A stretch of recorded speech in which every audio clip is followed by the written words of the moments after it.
Hey everybody. Just a quick little update. My daughter is still out at the Bundy Ranch. She'll be there for a few more weeks. Everything's quiet right now, so, I'm sending all the good vibrations and wishes that I can that everything remains quiet. Of course, I'm not so sure. I've heard rumors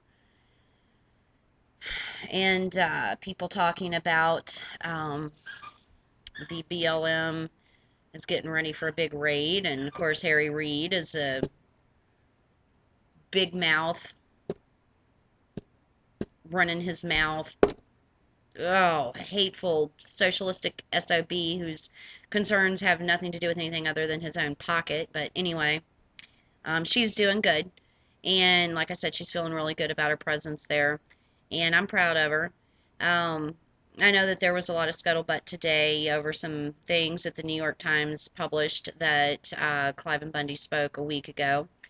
I took the time before I jumped to any conclusions and jumped on the bandwagon of, oh, he's a racist pig, to actually read and listen to what his words were. And I'm here to tell you, Cliven Bundy was not speaking in a racial manner.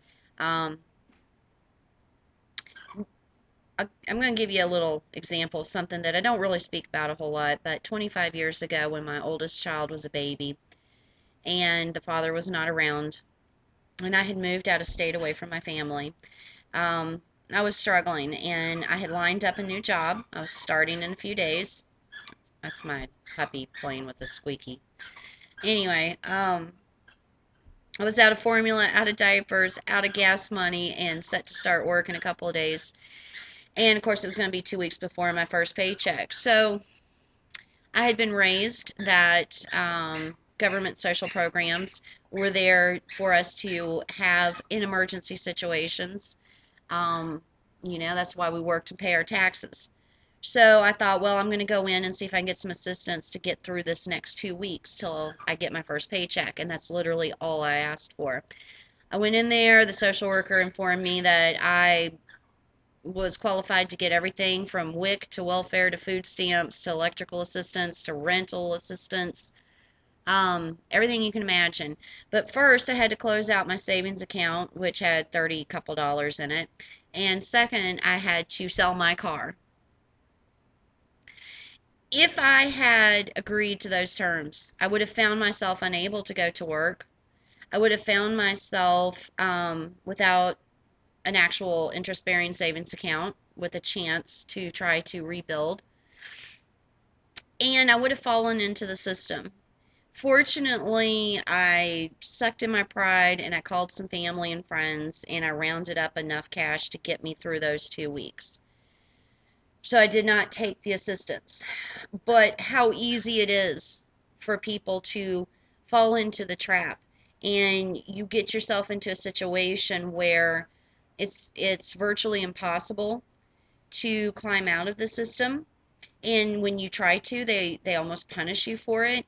And you raise your children and they see this, they see mom not working, they see mom collecting these checks, whether mom wanted to or not.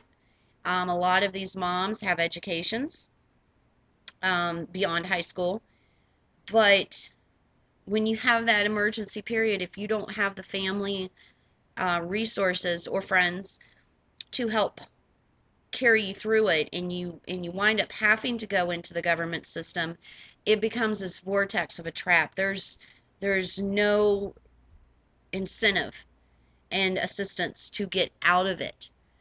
And I feel like that is actually what he was really trying to discuss, was that this culture that we have created and the socialistic agenda that is being pushed on the American people has already entrapped and enslaved so many people. Um, and it's not a lie, and it's not racist, and it was not a statement meant to harm anybody other than to point out exactly what happens when you fall into the government socialism programs that they're trying to push on even more people. So that's my statement on the subject. If one out there would like to continue to feel as if he was making slanderous, racist remarks, so be it. I'm not going to argue that point with you. I did my own research. I did what I needed to do to satisfy myself. I will still say this. I don't care if he is a racist. I don't care what he does.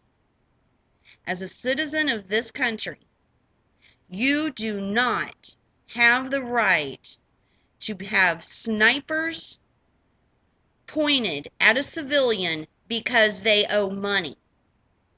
Period. I don't care who they are. Put a lien on his house. Freeze his bank accounts. Take the typical standard approach.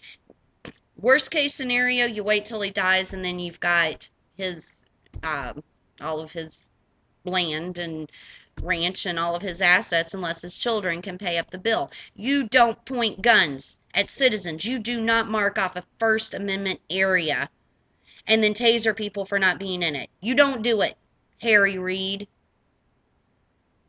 So, that's my stance on that. Hope you guys are good.